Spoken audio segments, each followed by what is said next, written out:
근데 그 주도보가 요새 전세 사기로 돈 번 거 다 뺏기고 있잖아요. 그렇구나. 분양도 주도보가 거의 독점하다 보니까 그래요. 1년에 막 몇천 원씩 벌었는데 지금 전세 사기 피해 금액이 조 단위에 육박하는 그렇게 많아요? 네, 배보다 배꼽이 더 커지는 상황이 되는 거죠. 어떻게 해야 될까요? 이 전세 사기를 근본적으로 없애려면. 전세를 없애야지 뭐. 저는 전세 제도가 소멸될 수는 없다고 생각하는데 네. 전세를 원고, 투고, 쓰리고 여러분은 지금 최상욱 부동산 심부름센터 센터장님과 함께하고 네. 있습니다. 예전에도 뵀었잖아요. 네. 사과할 게 있습니다. 그때 나보다 어린 줄 알고 오.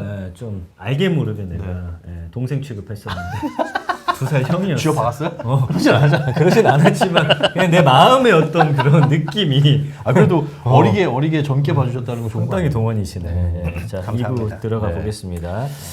자, 이 전세 사기 피해 심각하죠 이거는. 이게 지금 또 네. 문제가 많더라고요. 거기에 관한 좀 이야기를 좀 들어보죠. 네, 정부가 이제 전세 사기 방지 대책을 9월 초에 아마 대대적으로 어떤 뭔가를 다 뜯어고치겠다. 전세 사기 피해를 줄이는 방안을 내놓겠다 해서 각 정부 부처에서 여러 가지 대책들을 많이 내놓고 있는데 종부세 같은 뭐 당해세보다 임차보증금을 먼저 변제해 주도록 해주겠다라는 뭐 이런 내용이 나왔어요. 일단은 관련법이 통과가 되면 국회에서 통과가 되면 내년 1월에 시행될 전망이라고 하는데 요거 어떤 내용인지 하나하나 짚어보도록 하겠습니다. 자, 일단 계약 단계에서 집주인이 국세를 밀린 거 없는지 요거 열람을 조금 더 쉽게 하겠다라고 하는 게 있고요. 또 임차 단계에서 나오는 내용도 뭐 임대인이 변경 시에 국세 우선 원칙 뭐 이런 것도 강화하겠다. 그리고 경매로 넘어갔을 때 세금 밀린 것보다 임차 보증금 더 우선해서 보호해주겠다. 뭐 여러 가지 얘기가 있어요. 근데 이 중에서 그냥 결론적으로 딱 머리만 내놨을 때 잘한 게 있다. 요거는 해볼만 해. 대책 정책 말고 그 차후에 임차 보증금을 우선 변제해 주겠다고 한 부분이 네. 그래도 그러니까 소위 최우선 순위로 전세 보증금을 넣어준다고 하니까 그게 조금 실효성이 있는 내용이었던 것 같기는 해요. 그러니까 이게 제가 생각할 때 내용이 굉장히 많았는데 네. 뭐 예를 들면 국세지방세 체납에 대해서 임대인들의 국세지방세 체납을 확인한 적이 있으신가요? 아니 근데 저 거의 확인한 적이 네, 없거든요. 그거를 네. 뭐 사실은 확인할 수 있다고는 하던데 집주인의 동의를 구하면 그때 누가 어떤 세입자가 네. 전세 계약서 쓰기 전에 혹시 전 불안해서 그러는데 여기 집주인 세금 밀린 거 좀 없는지 제가 좀 조회 좀 해보게 동의 좀 해주세요. 나 한 번도 못 본 야 거 그러면 그냥 하지 마 이러고 말지. 네, 그러니까요. 그러니까 보통 전세 보증 피해 관련해 가지고는 두 가지인데 하나는 진짜 사기 사건이라고 생각해도 될 정도로 네. 전세 시세 2억인 동네에 자전으로 3억을 만들어 가지고 신규 임차인을 3억으로 들여버려서 그래서 그거를 3억 전세를 낀 3억 매매로 그 문제가 되는 이거 다른 연립주택에 임대인에게 우리 다룰 때 얘기했었어요. 갭으로 넘겨버리는 거잖아요. 네, 네. 그러니까 들어올 때는 멀쩡한 임대인이어가지고 매도자 자체가 멀쩡했고 네. 다 좋았는데, 그러니까 이게 왜 문제가 되냐면은 계약하고 나서 다 문제가 없었는데 6개월 지나 보니까 집주인이 6개월 지나서 바뀌었다. 네. 새로운 임대인이 전세를 안고 샀다고 한다. 어허. 그래서 자기 전세를 안고 샀다고 해가지고 그러냐 해서 봤는데 그 새로운 임대인은 알고 보니까 상당히 많은 체납을 한 임대 관련 법인일 수가 있는 거죠. 근데 돈이 없는데 어떻게 사는데 알고 보니까 전세 3억인데 매매 3억으로 무갭으로 산 거잖아요. 예. 얘 매도는 매도자 때려버리고. 그쵸, 그냥 명예만 바꾼 거죠 명예만. 네, 명예만 바꾼 거. 자기 회사일 수도 있고 다 괜찮은데 문제는 그러면은 나중에 나가려고 할 때 3억 돌려달라고 할 때 얘는 못 돌려준다는 거예요. 돈이 없지. 네. 세입자보다 세입자 구하면 돌려주겠다. 뭐 내용 증명하고 뭐 하고 5만 소송을 다 하더라도 이미 그러니까 시세 2억인 동네에서 3억으로 자전을 통해서 전세 시세를 올려놨기 때문에 네. 그 신규 임차인을 구하게 되면 2억대에 구하게 될 더 거고. 밑으로 구하게 될 거고. 그러니까는 2억만 먼저 돌려받고 네. 나중에 또 채권이 남아있는 상태로 못 돌려받는 게 한참 되고 등등 엄청나게 복잡한 일이 생기는 게 한 꼭지. 그쵸. 이건 거의 사기성이고, 이런 사기가 아니어도 제 날짜에 못 돌려받는 경우가 많잖아요. 임차 기간 만료돼서 저 이제 나가겠습니다라고 했는데 요즘 역전세 아시죠? 이제 못 돌려주겠습니다 하면서 월세 받고 살래 약간 뭐 이런 거 있잖아요. 그러니까 제 날짜에 못 받는 임차료 미반환 사건도 엄청 많죠. 그쵸. 네, 그래서 이번 대책은 전세 사기에 대한 대책이었잖아요. 네네네. 전세 사기에 대한 대책이니까 사기를 막으려는 정책을 낸 거나 마찬가지여서 체감이 뭐 엄청 와닿진 않는다는 거예요. 사기 중에서도 세금이 앞에 밀렸냐 안 밀렸냐 요거 네, 그러니까 관련된- 그런 사람들은 세금도 밀리고 시세도 조종하고 그러니까 나쁜 임대인이고 그러니까 저희가 늘 어디 가서 범죄 저지른 사람 만나기 어려운 근데 것처럼 그런 케이스가 많지 않다는 거죠, 그러면? 그러니까 전세 사기액이 엄청 늘었는데 네. 지금 거의 올해 약 1조 원 가까이 될 정도로 많이 늘었다고 생각이 되는데요. 12월이 안 끝났지만 월에 막 800억, 1000억씩 늘어나니까 근데 정확히 거기서 다 사기냐 그건 아니고 일부는 미반환이 돌려줄 있었던 수 거잖아요. 아하. 근데 실제로는 미반환 피해가 더 크다는 거죠. 제 날짜에 못 받아가지고. 근데 이제 정책은 약간 사기 쪽에 포커스가 맞춰져 있다. 네, 이렇게 네. 사기니까 나쁜 말씀하시는 임대인, 거죠. 문제되는 임대인, 네. 그 사기성 임대인. 전세 사기 피해자는 거의 구제 못 받고 사회적으로 거의 경제적으로 매장당해 버려요. 저는 그러니까 전세에 대해서 진짜 할 말이 산더미 같이 있는데 네, 네. 전세 자체는 사금융으로 90년대 이전에 은행의 주택금융이 그 B2C 상품 만들어지기 전에 저희가 가게가 은행에서 주담대 빌리는 그 주담대가 98년도에 IMF 때 만들어졌거든요. 그래서 그 전까지 갭 투자하고 싶었던 개인들이 임차 보증금 활용해가지고 갭 투자하면 되겠다 해서 사금융이네요. 네, 60년대, 70년대 시대에 사금융 레버리지로 전세가 만들어졌어요. 그러니까는 이 전세가 그때부터 사금융이니까 문제가 많았겠죠. 그래서 임차인이 그 전세 보증금 들고 튈 수도 있고요. 네. 그런 문제가 너무 누적되다 보니까 임대차 보호법에 이 전세 금액에 대한 권리를 넣을 수는 없어서 막 대항력의 개념으로 반영해가지고 전입신고하고 확정일자 맞으면 너가 선순이다. 이러면서 그 금액을 지켜주려고 임대차 보호법이 노력을 해가지고 어느 정도까지 온 건데 근데 여기서 문제는 뭐냐면 2010년대 이 전세 대출을 통해서 더 레버리지가 확대가 되는 구간이 돼버리니까 네. 그러니까 사금융의 은행이 또 대출을 해주려고 하다 보니까 그러니까 그 2010년대 아니면 그 이전부터 예. 뭐 근본이 있어야 대출을 해주는데 내가 뭐 어떻게 그 대출을 해줘 약간 이렇게 나오는 거잖아요. 예. 그러니까 은행에서 자체 심의를 하면 되는데 그렇게 안 하고 주택금융공사랑 보증서. 주택도시보 그러니까 주도보 주금공 서울보증에서 우리가 보증서 줄 테니까 그렇지. 전세 대출 금액에 대해서 일부 예. 보증료만 내면은 나 보험 장사하고 너는 대출해주니까 은행에서 그럼 너가 최종 대부해줄 거면 나 알아서 그냥 심사 없이 진행한다 해서 주도보 주금공 서울보증 대출 상품 쫙 만든 다음에 5억까지 일단 열었잖아요. 네. 그러니까 주금공에서 돈 많이 벌었죠. 네. 근데 그 주도보가 요새 전세 사기로 떼이는 돈이. 그 돈 번 거 다 아, 뺏기고 있잖아요. 그렇구나. 네, 1년에 그러니까 예전에 전세 보증금 좀 잘 벌고 그러니까 주도보는 전세 보증으로도 벌지만 분양 보증으로도 많이 버는데 그래서 분양도 주도보가 거의 독점하다 보니까 그렇죠. 1년에 막 몇 천억씩 벌었는데 지금 전세 사기 피해 금액이 조 단위에 육박하는 그런 상황이 됐으니까 네. 그렇게 많아요? 네, 배보다 배꼽이 더 커진 상황이 되는 거죠. 그 은행들도 지난번에 주도보 있으면 제일 좋아한다고 했잖아요. 그치. 거기서 받아온 보증서를 제일 좋아한다. 네. 그러니까 결국은 그 사금융을 공공기관이 나서서 지급 보증을 서주니까 사금융의 대출에 금융기관이 개입을 하고 네. 그러니까 약간 준제도화가 돼버리니까 이 준제도화인데 시장 너무 커져서 문제를 해결해야 되니까 이제 피해자가 늘어나는 건 당연하고 그러니까 전세 사기도 있는 거고 전세 불편함도 있는 거지 않습니까? 전세 사기는 그래서 전세 사기 대책으로 어떻게 막아보겠다고 하는 거고 전세 불편함이라는 거는 보증금 미반환 같은 거는 대책도 없잖아요. 네. 그쵸. 보험 가입해라라는 거 네, 하는 것밖에 없죠. 맞아요. 그 보험 가입해라는 것도 저 보험 가입했거든요. 네. 보험료 얼마인지 아세요? 하여튼 비싸죠. 서울보증은 보험료가 어마어마해요. 네. 그러니까 그런 걸 보면서 그러니까 점점 사금융이 뭐 퇴출이 되는 게 아니고 게다가 이미 저희는 주택담보대출이 가능한 시대인데 그러니까 전세가 우리나라에만 있다고 하는 이유가 이게 안 없어진 거잖아요. 네. 2000년대, 2020년대 없어질만 한데 5대 은행에서 주택 관련 대출을 가계 대상으로 그 몇천 조씩, 2천 조씩 그 익스포저가 있는 상황인데 이거 안 없애고 계속 꿀 빠는 게 저는 되게 여러 가지 주체가 문제가 많다고 생각해요.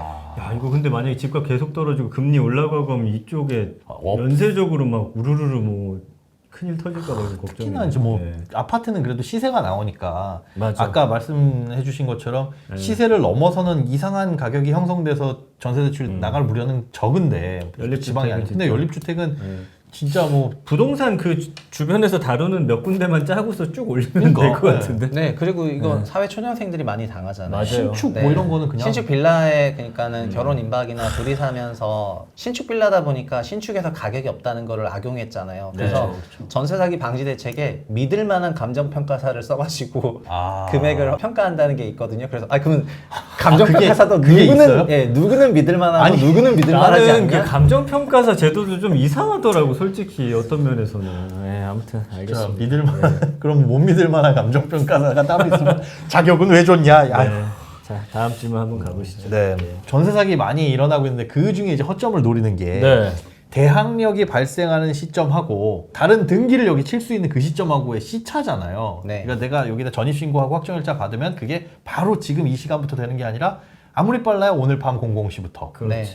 그리고 그 중간에 막 대출을 받거나 뭐 이거 장난을 쳐버리면은 문제가 생길 수 있다는 거. 이거를 이 전입신고 날 몇 시에 이렇게 땡겨준다 어쩐다 이런 식으로 좀 법을 바꾸면 뭐 대책이 있나요? 법을 아니 바꾸거나 이것도 아니면- 바꾼다고 하면은 네. 그 자체로도 문제가 생겨요. 아니 그러니까 방금 말씀하신 사례가 소위 반포에 있는 전세 사기 사건인데 네. 집주인이 임차인을 구하고 네. 그 이후에. 그날에 그러니까 임차권 설정하려고 하는 그러니까 대항력 전날이죠. 네, 그쵸. 대항력은 내일부터 생기니까 그렇죠. 오늘 전입신고를 했어. 네. 이제 대출을 풀로 땡겨서 아. 주택 가격의 70%를 풀로 땡겨가지고 사업자 대출을 받아놓은 상황에서 네. 대항력은 내일 생겨버리니까 은행이 임차인 먼저고. 입장에서는 자기가 후순위가 후순위가 돼버려서 되죠. 예. 네, 그것도 다른 지역도 아니고 반포에서 생기다 보니까 이게 반포 전세 사건이라 해서 금액도 커가지고 되게 유명했는데 이게 금액이 안 크더라도 이런 형태의 작은 사건 사고들은 되게 많았어가지고 계속 있었잖아요. 네, 근데 이것도 그러니까 전세가 결국은 전세 사금융을 권리적으로 보호받게 하기 위한 임대차 보호법의 노력으로 그래도 여기까지 온 건데 그나마. 이거를 만약에 오늘 해버린다고 하면은 그렇죠. 아니 네. 이게 사실은 은행이 그럼 대출을 안 해주겠죠. 네. 은행이 어떤 뭐 왜 확인이 안 되니까 야 우리한테 대출 받으러 왔는데 이 앞에 세입자가 있을지 없을지 우리가 어떻게 알아? 네. 주민- 똑같은 거예요. 그러니까 전입- 은행 입장에서 내가 후순위가 돼버릴 수가 있는데 그러네. 그럼 대출 그러니까 안 은행에서 해주지. 내가 전세 대출 4억 5억까지 해줄게 딱 했는데 앞에 그냥 갑자기 5억 세입자가 전세입자가 선순위로 빡 들어왔어. 들어와 버려. 집값은 7억인데. 그래서 그럼 나는 후순위? 그러면 여기서 전세 대출이 안 나온다는 거여가지고 그럼 전세 대출뿐만 아니라 주택담보대출도 안 해주겠죠. 이 사람이 네. 주담대를 받으러 왔는데 야 그 집의 세입자를 네가 지금 자서 쓰고 오늘 받을지 언제 어떻게 하냐? 대출을 못 받거나 세입자를 못 받거나인데 근데 이런 걸 좀 악용하는 게 약간 좀 사기에 가까우니까 전세 사기 방지 대책에 이거를 특이하게 써가지고 네, 네. 하라고 되어 있는데 특이하게 아니 쓰면 사기를 치려고 마음을 먹었는데 제가 봤을 때는 이거를 효과 지금 없다는 거예요? 입법을 하시는 이분들이 전세를 안 살아봤거나 이게 사례를 딱 보고 야 그럼 이렇게 하면 되겠네 하고 되게 심플하게 생각하시는 것 같아요. 아니, 재사업센터장한테 한 번만 물어보면 되는 거 아니야 이거? 저한테 요새 안 물어봐요. 그래요? 네. 그래요? 네. 예전에 많이 물어보셨다고 국회 가서 저기도 하시고 그랬어요. 옛날에 우리한테 자랑도 했었어. 맞네. 어떻게 해야 될까요? 이 전세 사기를 근본적으로 없애려면 전세를 없애야지 뭐. 그래야 되나? 그러니까 저는 전세 제도가 네. 이제 소멸될 수는 없다고 생각하는데 네. 전세를 공공 시스템이 받쳐주니까 유지가 된다 생각하거든요. 네. 은행이 받쳐주고 보증기관이 받쳐주고 임대차 보호법의 임차권 같은 경우에는 그냥 권리의 이슈이긴 하기 때문에 여기서 뺄 필요는 없지만은 막 금융기관이 나서서 받쳐주는 게 전 문제라고 생각을 하고 그래서 그냥 너네 알아서 그래 다 해라. 뭐 개인이 뭐 임차 보증료 들어와서 전세교 집 사는데 뭐 문제 있냐 사도 되는데 그 전세 대출에 대한 대출을 보증서 주는 걸 안 한다던가 아니면은 그쵸? 여기서 모럴 해저드가 발생하니까 그러면 금융기관에서 자체 심의를 한다던가 은행에서 그죠. 그거 괜찮은 것 같은데. 근데 사실은 어떻게 보면 그게 당연한 것 같아요. 왜냐면 돈을 빌려주는 곳에서 맞아. 이거를 담보할 게 없으면은 어떤 안전장치를 자기네들이 걸어야지. 야 안전장치를 네가 갖고 와 그럼 돈 빌려줄게 하면 나도 하겠다. 은행은 진짜 꿀 빠는 거네 꿀 앉아가지고. 은행은 리스크 하나도 없이 하나도 대출해주고 중간 마진 그러니까요. 먹고 보험료 이만큼 내는 맞아. 건데 사기액은 저기 최종 대부자인 저기 주도부 주인공이 지고 네. 걔네들은 그 금액이 원래 이게 5년 이상하네, 전에는 진짜, 들을수록. 1년에 30억 40억밖에 안 됐는데 네. 이제 상반기에만 막 3,600억 되니까 이게 금액이 너무나 심한 거죠. 그러네. 3,600억이요? 근데 6월까지만. 근데 8월을 계속 800억, 900억 이렇게 느니까 올해 어마어마하다. 1조 될 것 같다 이런 100배 말이죠. 늘었네. 어마어마해요. 좋습니다. 다음 질문 자, 볼까요? 다음 거는 이제 초과이익, 재건축 초과이익 환수제. 이거 뜨끈뜨끈하죠. 그러니까 재건축이 활발하게 일어나지 못한 게 재건축을 해봐야 이익은커녕 부담이 더 늘어난다. 이거 지금 사업해봐야 무슨 뭐 우리가 좋을 게 뭐가 있냐? 불편하긴 하지. 집값이 좀 올라야 남도 또 떼어주고 할 텐데 이거 세금 내고 하는 것 때문에 못하겠다. 이게 걸림돌인 것 같아서 재건축 초과이익 환수제를 조금 완화해주겠다라고 하는 내용들이 담겨 있어요. 그런데 결론적으로 보자면 재건축 초과이익 환수제에 대해서 이번에 약간 낮춘 거 네. 전체적으로 봤을 때 어떻게 보세요? 일단 제초안 개정하겠다는 게 대통령 공약이었고요. 네. 그러니까 그게 합리화였어가지고 박근혜 정부 때 재건축 초과이익 환수 유예라든가 이 정도는 아니었기 때문에 네. 어느 정도 레벨에서 합리화일까라고 생각을 했는데 네. 그래서 가격에 대해서 좀 완화하겠다는 거는 당연히 예상했던 부분이고 부과 시점을 조합이 하니까 추진위가 아니라 조합이 하는 게 맞다 이런 건 되게 합리적인 해석인 것 같고요. 네네. 그래서 그거는 뭐 언제든지 바뀔 수가 있을 것 같은데 뭐 부과율이라든가 분담액이라든가 그다음에 또 제초안을 공공 재건축이랑 엮어서 뭔가 좀 더 인센티브 해보려고 준다고. 막 하는 노력은 이제 또 한 마리로 두 마리 잡으려는 막 그런 노력처럼도 보여가지고 어쨌든 머리를 많이 쓴 것 같긴 같은데 네. 일단은 그 국토부 보도자료상으로는 실효성은 되게 크고 그리고 제가 생각할 때도 정말 강남 한복판에 있는 정말 초고가 재건축 아니고서는 네.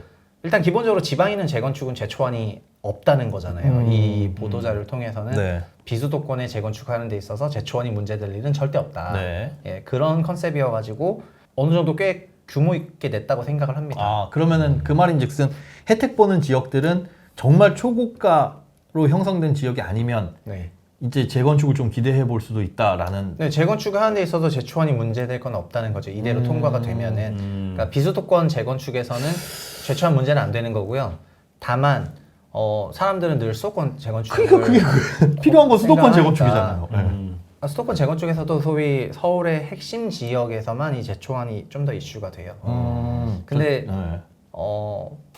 근데 저는 그것도 참 재밌는데 어쨌든 다만 이게 국회를 어느 정도로 통과할지가 너무 미지수여가지고 예. 그래서 이번 발표를 보면서 저는 개인적으로 어떤 느낌을 받았냐면은 종부세법 개정안을 먼저 한번 추진하려고 했었잖아요. 네. 정부가. 그리고 국회에서 아직도 지금 그러게요. 부자감세다 하면서 이제 서로 결국은 안 됐죠. 이거 안 되는 걸로. 아니 이게 오래 시행령을 낮추는 거는 그 자연히 됐고 공정시장 가액 비율이 100으로 가는 게 시행령에서 60으로 낮추는 건 낮추고. 적용이지만은 뭐 특별공제를 11억에서 10당 높이고 이런 건 다 안 다 안 되는데요. 됐잖아요. 예. 안 될 것 같고요. 근데 제초안도 마찬가지로 뭐 합의해서 냈다 이게 아니라 그냥 냈다는 거여가지고 정부로. 그럼 이제 합의를 해야 된다는 건가? 그럼 어느 정도로 합의한다는 건가? 일단 이런- 질러보고. 네, 그러면서 이거를 구체적으로 하면 다 쫓아야 되나 이런 생각이 조금 들고 일단 합의를 어떤 식으로 할지 지켜봐야 되겠다. 그리고 이 제초안 두 번째 거 처리되는 걸 가지고 정책의 그 동력을 정말 잘 얻을 수가 있는지를 알 수 있는 반면 교수가 되지 않을까 이렇게 생각합니다. 이런 식의 새로운 재건축 하겠다고 나서는 데는 별로 없겠네요. 그러면 이게 상황이 안 좋다 보니까. 사실 그 정확한 포인트인 게 분양 시장이 막 지금 뜨거우면 너도 나도 재건축 하겠다고 막 그러니까. 나설 텐데 시장이 안 좋은데 야 지금 재건축 해봐야 뭐해 별 이익도 못 되는데 그런데 이익이 많이 나면 또 여기 세금으로 뛰어가는데 그럼 더 안 하지. 그러니까 이게 늘 그게 더 기다릴 것 같고 안 안 맞는 것 한다는 같아. 거지. 시장이 뜨거울 때는 야 재건축 하지 마. 시장이 좀 죽을 것 같으면 좀 이제- 해라. 누가 하냐고 그렇죠. 예. 아 이게 답이 있을란가 모르겠어요. 근데 그나마 내놓은 안도 국회의 문턱을 통과해야 되는데 우리가 여와 야가 참 친하죠. 여기 근데 그 국토부가 진짜 여우 같은 부분이 있는데 뭐 있어요? 그 1주택 그러니까 1세대 1주택 10년 보유의 경우에 50% 감면해 준다는 게 있잖아요. 네. 이게 완전 여우 같은 규제. 왜요? 이게 그러니까 네. 50% 감면이 굉장히 혜택이 좋죠. 네. 예를 들면은 용산에 이 한강맨션 제초한 7.7억이 부과가 됐는데 예상 얘기. 세금을 7억 7천을 내야 돼요? 네, 그러니까 초과이익이 15억이라는 얘기죠. 와, 근데 그건 팔아야 이익이잖아. 뭐 이건 논외로 하고. 중국 시장이 왜 그러십니까? 간편이라는 게 있는데 가치로 환산하잖아요. 시세로 계산합니까? 팔아야 내 돈이지. 진짜. 그래서 팔아야 내 돈이죠. 네. 근데 어쨌든 그런데 세율 낮아지고 50% 감면받으면 그냥 3억으로 낮아지니까 네. 적지 않은 혜택이라고 생각이 되는데 네. 네. 근데 이 재건축 조합원들이 이걸 다 환영하냐면 또 그게 아니에요. 이거 뭐냐면은 이런 50% 감면 혜택을 받으려면 좋은데 그러려면 1세대 1주택이 준공 시점이어야 돼요. 집이 지어질 때. 네네. 근데 정비사업의 소유주들은 어마어마한 그 꿀 규정이 하나가 있는데요. 네. 처분주택이라는 규정 알고 계세요? 몰라요. 처분주택은 뭐예요? 일시적인 1세대 2주택 개념이 있죠. 네네. 종전주택 팔고, 네, 그게 뭐 2년 안에 팔고, 1년 안에 팔고, 3년 안에 팔고 이게 있었잖아요. 네. 그죠? 정비사업도 그게 있어요. 그게 처분주택이에요. 내가 사업시행 인가를 받은 네. 노후 아파트 1주택자였는데 네. 그게 처분주택에 표현할게요? 사업시행 인가를 받았어요. 네. 오케이. 그럼 나도 어딘가에 가서 거주해야 되잖아요. 그렇죠. 네. 그 주택을 매수를 하는 거예요. 네. 그럼 제가 2주택자지 않습니까? 그렇게 되죠. 예. 매수를 했는데 음흠. 이 집에서 1년 이상 살고 네. 얘가 입주를 하게 되잖아요. 재건축 끝나고. 새 걸로 됐어요. 네, 그리고 2년 안에 팔면은 얘가 비과세예요. 아. 처분주택 비과세 규정이 네네네. 있어요. 그러니까 이 걔는 재건축 어쩔 수 없었던 거다라고 보는 걔는 거죠. 일시적 2주택 컨셉인 거죠. 정비사업자에. 예. 그러니까 정비사업자들은 이 규정을 엄청 잘 이용해요. 아. 한 채이신 분이 한 채가 아니고 사업시행가 딱 맞으면은 제일 저평가된 걸 하나 사버려요. 사서 거기 가가지고 그냥 1년 이상 거주하고 네. 그 다음에 저 집이 지어질 때까지 살다가 잘 살다가 집값이 오르면 저 집 지어지면은 제가 가는데 이게 일시 2주택자 규정이 아니라 준공되고 2년 안에만 처분하면 되니까 그러니까요. 한참 살다가 가도 얘 비과세를 다 받거든요. 어. 그러니까 엄청난 꿀 규정이었는데 양쪽으로 다 돈 버는 거는. 그렇죠. 네, 양쪽으로 벌 수 있다는 거예요. 그래서 그런데 여우 같은 국토부가 준공 시점에 넌 1주택이어야 된다 하니까 이 사람한테 이 집에 준공 전에 팔라고 처분주택 혜택을 못 받는 거네요. 아니 받을 수는 있는데 네. 이제 받기가 엄청 까다로워진 게 만약에 서울에서는 일단 투기과열 지역이니까 네. 조합 설비인가 하고 나면은 10년 보유분만 처분이 되잖아요. 네네. 그리고 내가 새 집 살 때는 새 집 살 수 있는데 요새는 일시적인 2주택자도 종전주택 안 팔려가지고 좀 난리니까 좀 안 좋긴 한데 이게 시장이 좋을 때는 잘 작동을 했고요. 그냥 막 처분하는 시점이 준공 이후 2년 안에 팔면 되니까 파는 시점이 되게 유도리가 있었거든요. 근데 얘는 이제 준공 전에 너가 1세대 1주택이어야 50% 감면해주겠다고 얘기했기 때문에 준공 전에 팔아야 되는 좀 부담이 무조건. 있는 거여서 사업 속도가 빠르면은 뭐 사자마자 팔고 막 이러다 보니까 이 규정 혜택을 먹기가 좀 까다로워졌죠.